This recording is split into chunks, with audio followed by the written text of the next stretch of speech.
Welcome to the show, guys. We are today talking to my good friend Mike from Upstairs to the Right Music. You know him as from his live streams, especially on videos on YouTube. Mike, how are you? Good to see you. I'm doing fine. Salutations from sunny Amsterdam and warm. Nice. I was wondering where all the sunny weather had gone to. Well, no, I was being facetious. It's neither sunny nor warm. Good. Glad we're in the same boat there. Yeah, pretty much all of us in Europe. Yeah. How you doing? Yeah, not too bad, man. Not too bad. Thinking a lot about a guitar purchase, actually, as we do. What's that? You know, we got all the gas coming and going. So. Yeah, our fight. It's our Darth Vader.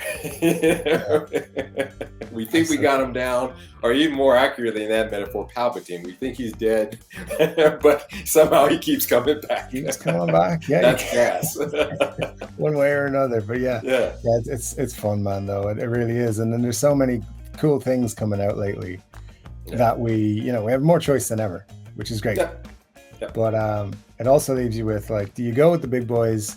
Do you pay Gibson their $1,500 to $2,000 for their Epiphones, or what are your options? And then you go with the likes of Harley Benton and stuff like that. I mean, those guitars are way better than anything you and I started out playing guitar with way back when. I keep telling people I use Chord guitars. Chord they were manufacturer of guitars, but they had their own line, and those were the guitars that we had. That was it.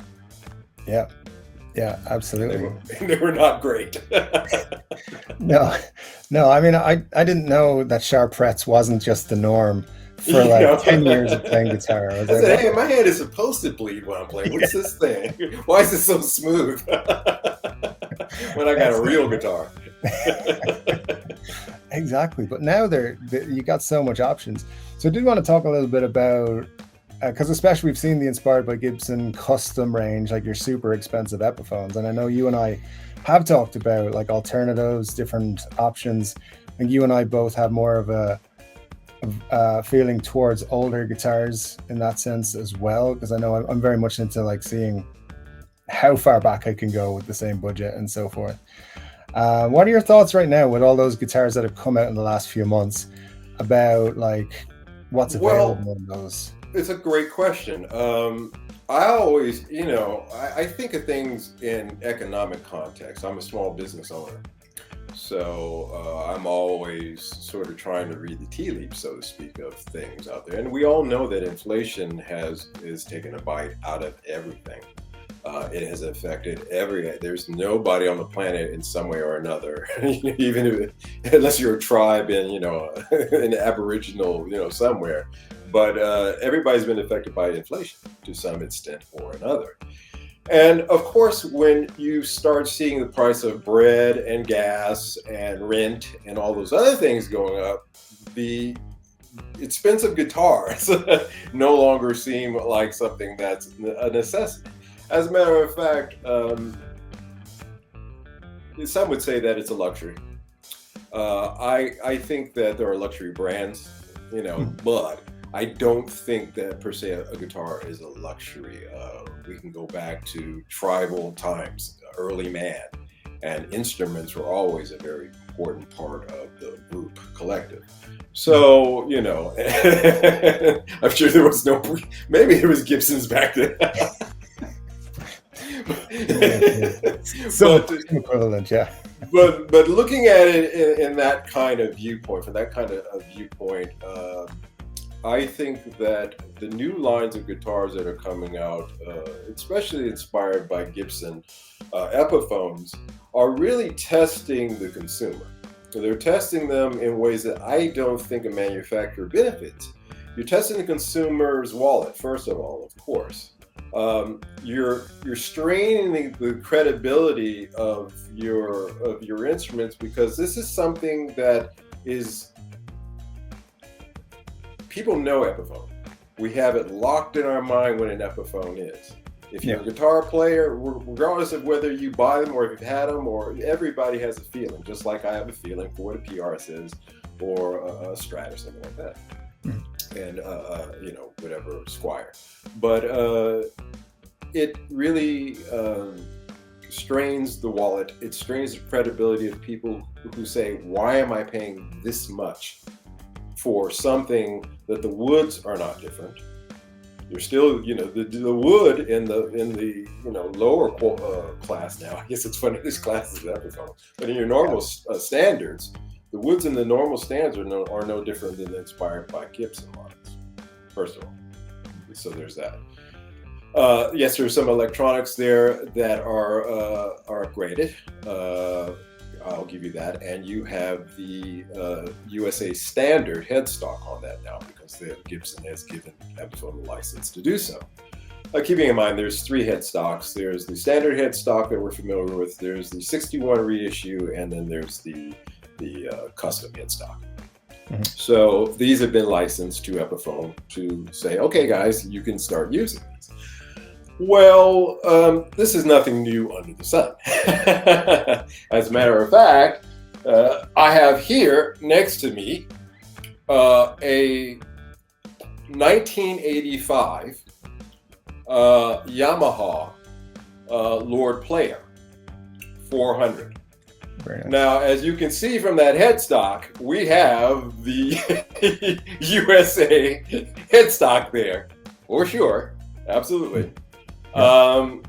Another thing I'll point out there, you'll see that that's a true ABR bridge. The posts go directly into the body. You're not finding that on the Inspired by Gibson, I'll tell you that much.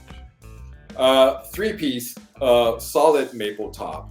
And that's only because in 1985, they were copying the way that Gibsons were making their guitars at that time. Yeah, that's how. 3-piece. Yeah, that's how they Yeah, did. that's how they were done. 3-piece solid maple top. And I could go on. And you would say to me, Mike, okay, that's an interesting guitar. There's a lot of things going for that are some of the things that the people who go for the Epiphone, the Inspired by Epiphone line, would find interesting. Mm-hmm. And I would say to them, yes, indeed, because this guitar can be had for about 1/3 of the cost of the Inspired by Gibson line. Yeah. I mean, that's huge, really. And like when you picked that up, I was like, that's a lovely guitar. That looks great. It's not ugly. You wouldn't kick it out of bed, I'll tell you that much. No. So,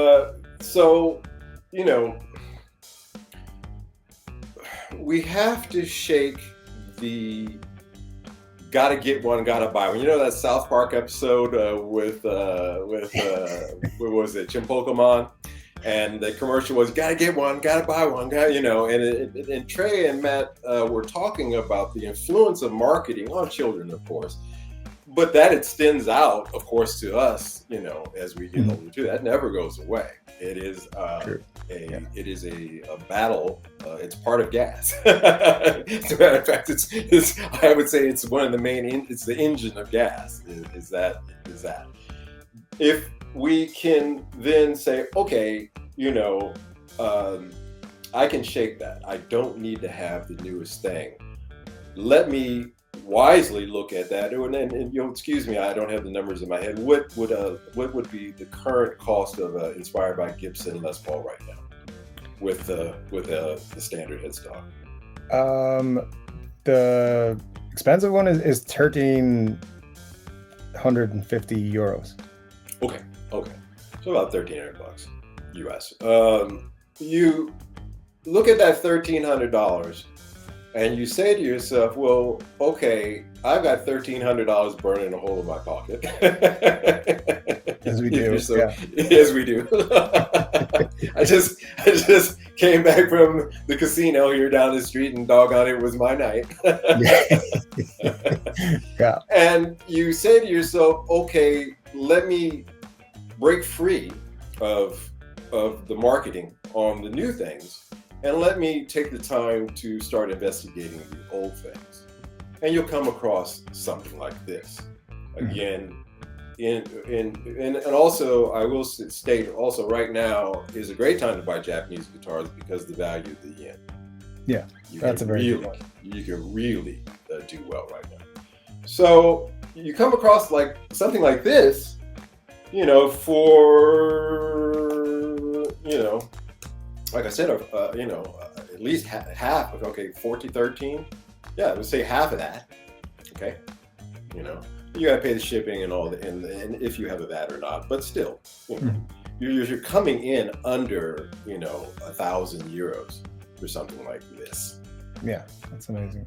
And you are getting quality woods. This is not that, you know, that stuff they use over ever, and you know it when you look at it. You know, this is not that stuff they use over at Epiphone. Also, real mother of pearl inlays on this too. Rosewood fretboard. You're not going to get rosewood on those inspired by it. They can have, you know, the standard headstock all they want, but it's still going to be Indian laurel. Yeah. And when you reach back in time and you start looking at stuff like this that was made in Japan, the same guys that made this guitar 10 years later started making the Orville by Gibson guitars. Yeah, that's right, Jeff. Which are considered to be, you know, the, you know, creme de la creme of stuff that came out of Japan that was Gibson oriented. And you really have to be that kind of shopper these days. With the money that you save by buying this guitar, you could buy an amp as well. You could. That's a very good point. Or another guitar. So if you gotta have two of them, then yeah. When you bury me, damn it better be with two guitars. Yeah. One in each hand. Yeah, right. And so, but this breaking free is tough. We talked, you know, we were joking before about gas, and gas is a real thing. It influences us in everything that we do. And a lot of our clothes purchases, our watch purchases. Some people have gas for watches. Some people have gas for golf clubs. I always joke. There's got to be a golf club YouTube channel out there somewhere. I'm sure there is. And they're lamenting about, you know, the inflation probably going on with golf clubs as well. So if we look at it like that, and we can break free of the new gotta get one, gotta buy one thing, that I think we will pleasantly surprise. And it achieves two things. It sets us up so that we can have a nice rig. Because again, I can buy this car, and I can tell you, with the money left over, I could buy the Marshall tube. It's about 500 euros. It's a tube amp, but about 500 euro one. Yeah. And a Marshall. I get a Marshall and I get a Les Paul. And you bring this Les Paul. By the way, this is a 1985. This guitar comes from the year I graduated from high school. And I got to tell you, this thing has held up a lot better than I have in that time. And so you've got yourself a beautiful instrument that nobody's, you know, you're not going to get the snubs on this one. This is snub proof, actually, because it's got a lot of mojo to it with its age, and also, you know, Yamaha is not exactly, you know, a known brand. It's a known brand. Yeah. And it rocks. And it's just well constructed. Any guitarist who holds this in their hand is going to say, wow, this is a quality guitar.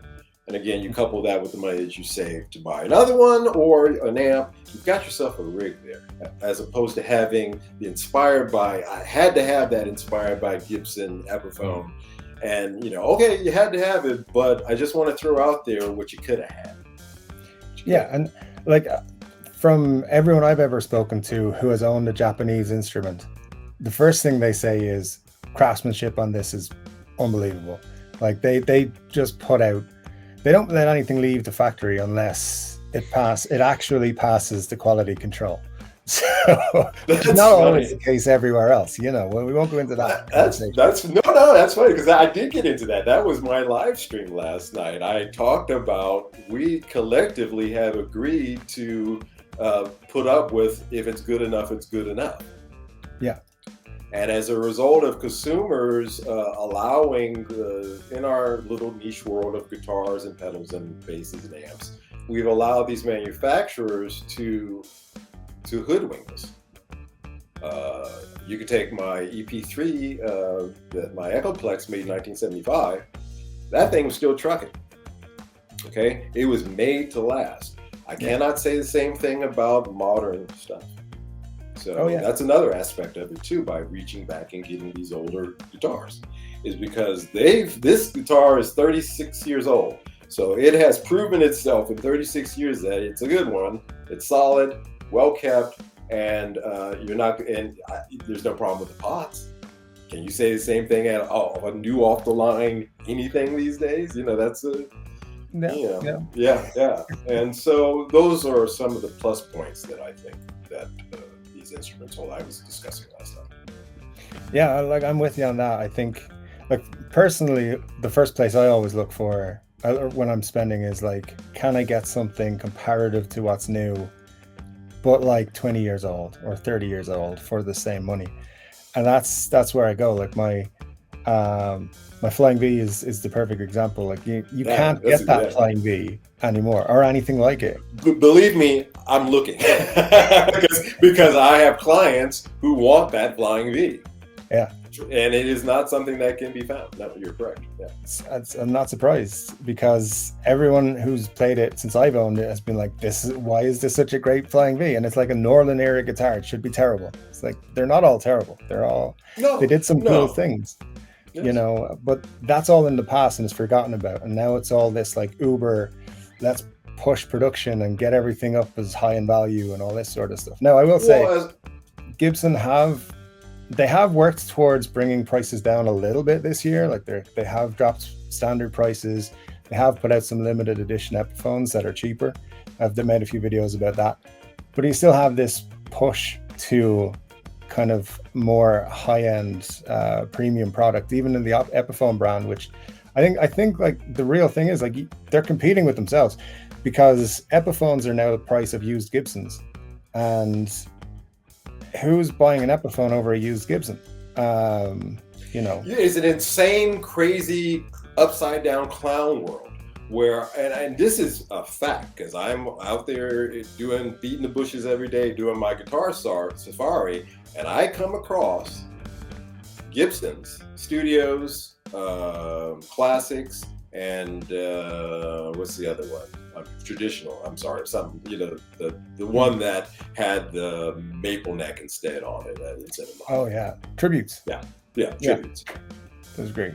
All three of those you can find out there for under the $1,300 that you would be paying for that Inspired by Gibson. I'm not cherry picking either.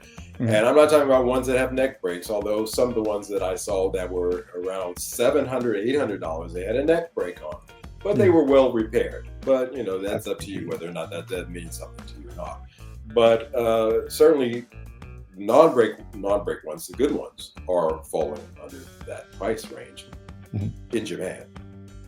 And you said that Gibson is pushing discounts and through their line and through their Epiphone line. And the only time that I know a manufacturer to do something like that is when they are overproduced. They've made too many, which we know they did. They put the gas on after COVID, but they didn't let off, regardless of reading the room or reading the tea leaves. Not saying to themselves, the COVID spike was a fluke that we're very fortunate for, but let's not think that this is the new norm. And then, because of course they have to sell it to their investors. Well, look at what we did this year. Our numbers were so, and we project that it's only going to go up from here, of course. And of course that fell apart. And so they've got to discount those. They got to start letting things go, because dealers are saying, hey, we don't want this stuff. We got too much of this stuff, And so that's part of that. That's part of that. Absolutely. I've never seen this before where Les Paul Standard, I saw this just this morning, Gibson Les Paul Standard 50s, it was $31.99 on Thomann, but they have B stock and it was $22.99. It was like, it's nearly €1,000 off. That's a hell of a B stock. Yeah, it's cut in half. who bought that guitar? Is it cursed? Yeah, you buy that one, you're in trouble. You wake up in the morning and see it levitating off the floor. Yeah. No, again, they have to, because Thomann has too many new ones that they can't, that they have to entice the movement of this, and at that price, that will certainly entice somebody. Absolutely. Yeah, absolutely. And I've seen a lot of other deals on stateside dealers a lot as well. They tend to do that more, where it's like it's B stock, but it's only B stock because it's in their warehouse too long. Exactly. And you're like, wow. The B stock term among retailers is really kind of like the old record contract thing where they had the breakage fees. 10% of everything is going to break, so we're going to, it's their way of shuffling things off. But unfortunately, in this climate, that 10% starts to look like 20%, and because they're trying to shuffle more stuff through. And that's the environment that we're in. And you as a consumer have power in this environment. I'm not a fan of overproducing guitars. I have talked about this before. There are, in Indonesia, at the factories, Chord being one of them, they are producing enough guitars where they require 3 tractor trailers full of wood per shift per day, and they have 3 shifts a day. Okay, it's a lot of wood for guitars that I would argue are not exactly necessary at this time. I think that, of course, I understand the economics of it. You can't just say, okay, we're going to shut down production, we're going to wait a couple of months and let things sell off, and then we're going to start off again. It doesn't work that way. Yeah. So they're in a very, very precarious position because they're damned if they do and damned if they don't. And of course, this is a time when the consumer will benefit. However, the consumer is also tapped. Where are you? Yeah, that's it. Because we're all getting hit with inflation. As to say, everything's gone way up from where it was. So you got to find a value in the market if you are looking for something. Which we as guitarists, I feel we always are looking for something. It doesn't. Well, the name is, but I'm not too. To be honest with you, when I got out of college and was out on my own, I was broke. Hell, in college I was broke. I was eating macaroni and cheese, almost, and I worked at the bookstore on the college campus. And they had some expired Snickers every now and then, like a box that had gone bad. I'd take that home, and that was lunch. So we're always, innately. Musicians are not, known as being princes amongst men in terms of their riches. So we innately are always looking for a deal or a bargain where we can. And I think that this is a healthy thing. I think that somehow or another, where we had this break from, just like buying music physically, where we had this break of buying the actual guitar in the shop and playing a couple of them, that divorcement has come with a lot of side effects that are not positive. And of course, one of them is, we have an expectation of buying things that I'm not saying we can't afford, but when you make payments of $40 a month for 36 months or whatever amount of months, and I'm not saying the old music stores didn't do that, but not to that extent, not like that. It didn't have that kind of thing going through. You've got people purchasing things that, yeah. I bought a guitar once by paying installments when I was a lot younger, but it was like you come in and pay, and as soon as you pay that last payment, that's when you can have it. See, and I respect that. That store owner was trying to put discipline in you, saying, "Hey, if you work towards this, it's here for you. I'm going to do my half and hold it for you. You do your half, and make it work." These days, it's a kid. They don't check your credit. The Sweetwater. They don't check credit. So, hey, I'm gonna get myself into a Gibson at full price, first of all, and make payments on it. And I just think that divorces you from having a kind of attraction to that guitar, because it's not like you could really sell it. That'd be until you paid it off, and it's not really yours either. And so therefore it's hard to bond with it, because at the back of your mind you're thinking, I've got to come up with next month's payment on this thing. It becomes, and so I just I throw that out there as a side note, just to point out that you have to try to physicalize as many of your purchases as possible in the guitar market, if possible. That means you got to get in a car, you got to drive an hour and meet somebody. I've done it. I've driven too.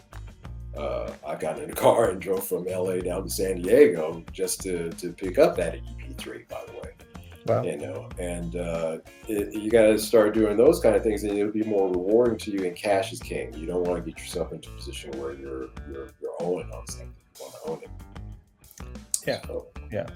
So these are just a few things. But again, the ecology thing, I'm sorry, I diverted from that. I'm not a fan of the overbuilding these things. I'm certainly not a fan of selling them on easy credit. I'm not a fan of all the aspects of overproduction that has to make that over. You have to have the lines of credit going in order to feed the beast. And it's causing the situation you see in the secondary market, where people are asking maybe $50 off less than the new price in the used market. Yeah. And there seems to be, like, for the last year or so, there's like the market's going to crash. Like the second-hand guitar market, people are like, these prices can't last. There's no way people are going to pay this much for a second-hand Epiphone for the next 10 years. I brought that point up to say, if you're a cat who paid Sweetwater full price and made payments on that Les Paul, and you got to put it on Reverb once it's paid off to sell for whatever reason, you're not gonna put it for anything less than what you paid for it. That's just the psychology of it. And you get all of these people who are doing this and get it into the secondary market that used to be a very organized, growing up, the secondary market had rules to it, don't feed the secondary market after midnight. Don't get it wet. Very important. Very important. Right. And so those rules have been thrown out by things like the easy credit and people saying regret payments, overbuying during COVID, all these things. Yeah, absolutely. And I was definitely part of that. I was selling during COVID. I had my guitar collection that I brought over from Singapore, old Gibsons and Fenders, and that was the time to sell because there was a shortage of guitars. And so I made that move. But, and I didn't buy anything. I bought a Harley Benton. Nice. Which because it was new to me. There are no Harley Bentons in Tokyo or Singapore, places I lived before, and so it was a new thing. I was like, I came to it with no prejudices. Mm-hmm. Okay, you mentioned in the opening you talked about Harley Benton. I guess we could get into those a little bit. I came to Harley Benton without any prejudice. I didn't read, they're just cheap guitars, because I didn't know anything about it. I knew there was a guitar manufacturer, Tomon was manufacturing these guitars and basses, and they had a pretty okay reputation. I bought a bass. I was happy with it. Sitting here right next to me, used it to record the second half of my album. I did half in Singapore, the other half here in this room. And I couldn't tell the difference between that and the Fender bass that I sold before. Yeah. So I didn't go into Harley Bentons with the prejudices that people do, and I found it to be a quite adequate instrument to do what I needed to do. And so again, that gets back to I didn't have marketing forces telling me otherwise. Yeah. Or YouTubers. That's the thing, isn't it? There's so many guitar YouTubers now, and it's hard to kind of see, well, who's working with them and who's not working. Well, it's kind of, I'm hitting 400 400 videos that I've done for my channel here. So I'm at 5 short here coming up between lives and regular content that I've done over the course of 6 years now. Yeah, 6, 7 years now, almost 7 years. And I think that longevity is what people look for in their YouTuber guys. If they do, hey, he's been around for a minute. He's not a fly-by-night. That always shows that this guy is not necessarily in it for the money. He's in it for the love of what he's doing and talking about these things. Definitely not in it for the money, as you know.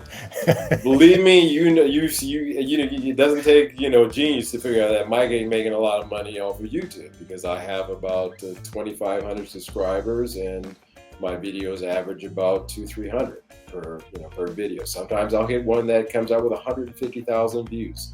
Sometimes I just came up with a live stream that for some reason it's climbing up. It's got 2,000 views on it. These are abnormalities. They don't happen very often. But it's a topic, the topics that people found interesting, and that's good. That's good. But worrying about these, I love it when somebody says it's a game changer. That's my sign to click next. Because if somebody says it's a game changer, I'm like, well, your game must have been pretty weak, or it saved my life. This pedal saved my life. I'm like, what is it? A built-in defibrillator or something? You were having a heart attack? What is this? So when you see YouTube videos with those kind of titles, those are the ones that I kind of get away from, because and then if 50 of them come out on the same day, like that Tonex pedal, you had literally, I counted through the videos that day that launched that there were 27 that I counted videos that came out one day on the Tonex pedal. Tonex had sent these out to cats, gave them a brief, just in case you guys don't know. A brief is what a company will give to you to tell you the points they want you to cover, how long they want them to cover, how many times they want you to mention it, blah, blah, blah, blah, And by the way, you have to submit the video to them for approval before you can put it on, on your channel. And for all that trouble, you get a free Tonex pedal. It's like, F you. It's like, I'm not interested.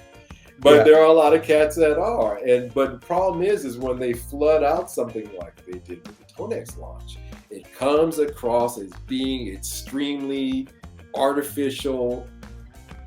And by the way, when they launched it, it was still a month away before they even were in the stores. Yeah. So even if I wanted to buy it that day, oh, that's great, let me go buy one. It wasn't available. Yeah. So that's my thoughts on that. I also think when they do those kind of approaches, like it loses a little bit of authenticity, and then you kind of not a little bit. The credibility is blown out, the window with that stuff. And it's also it's gone in one day. Like it's the next day there's something else, and it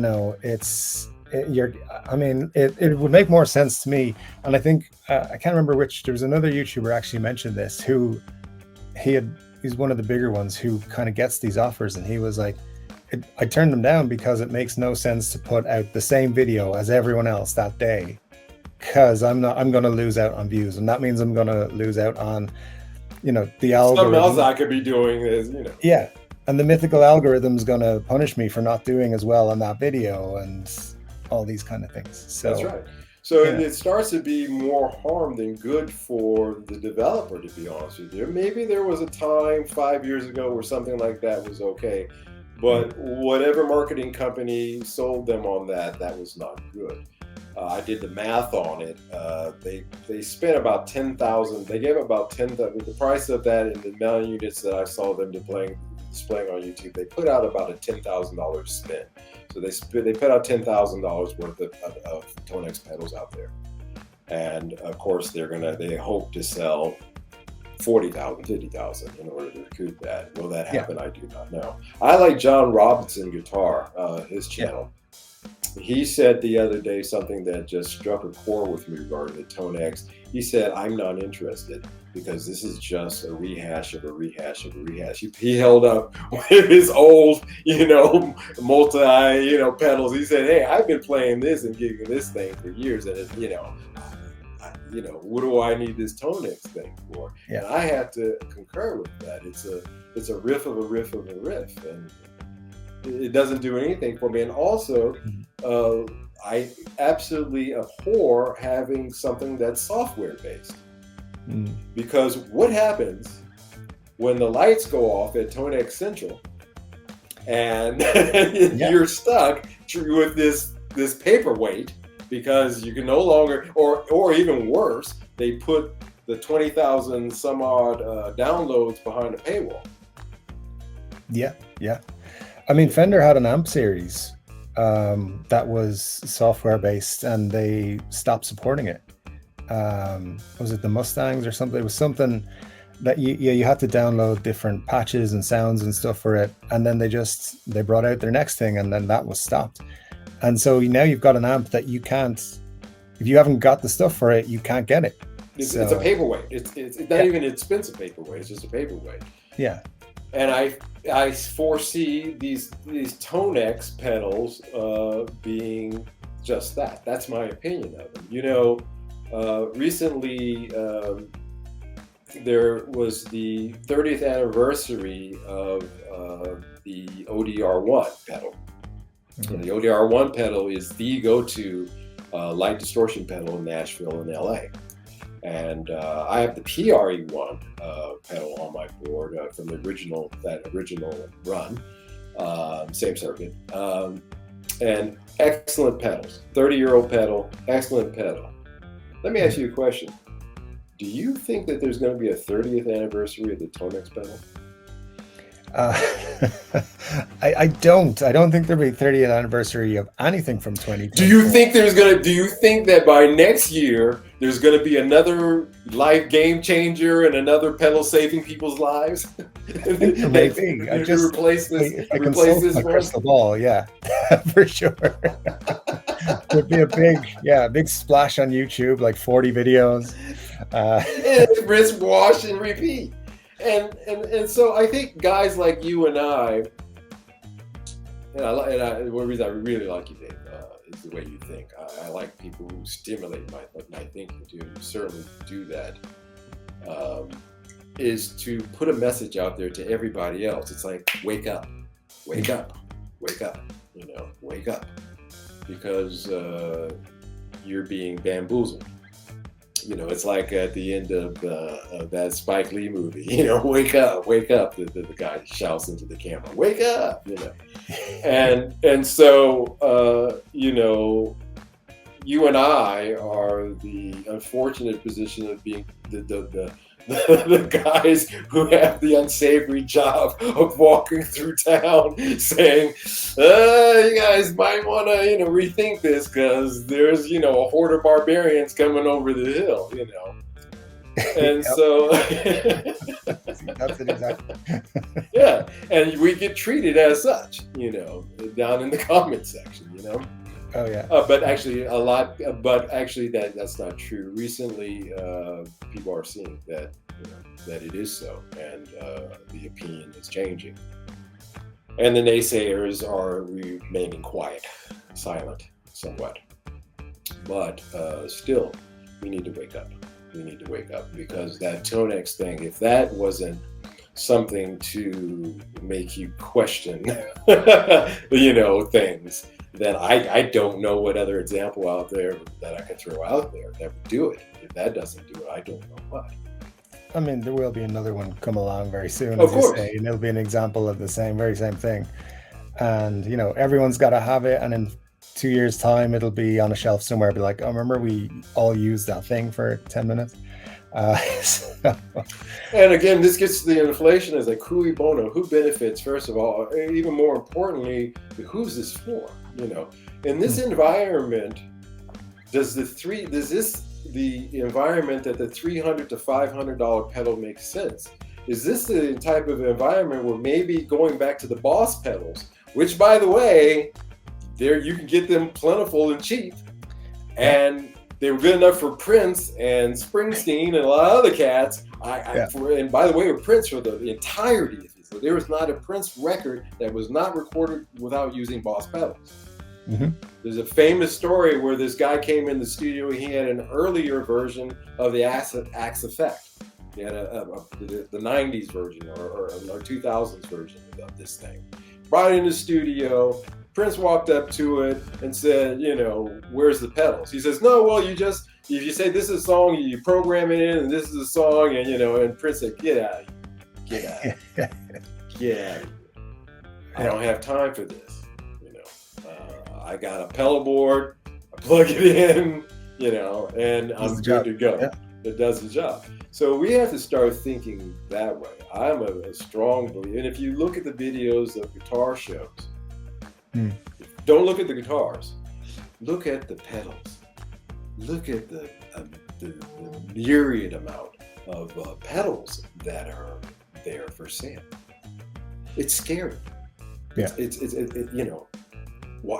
So why are you, looking to buy the brand new Tone X when,